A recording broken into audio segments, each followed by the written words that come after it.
Naungusan na ng Pilipinas ang China para maging numero unong importer ng bigas sa buong mundo. Base yan sa ulat ng US Department of Agriculture. Sa kanilang projection sa Grain World Markets and Trade Report, abot na sa 3.8 million metric tons ang importasyon ng Pilipinas sa marketing year 2023 hanggang 2024, habang bababa naman ng China sa 3.5 million metric tons.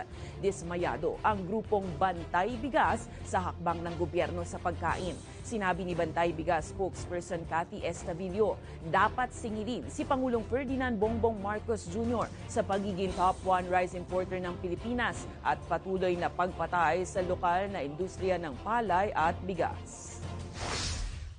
Patunay lang na yung mga programa ng gobyerno para sa pagkain ay talagang nakikita natin yung kapabayaan nito, no? Talagang inasa na niya todo yung ating kakapusan sa pag-i-import.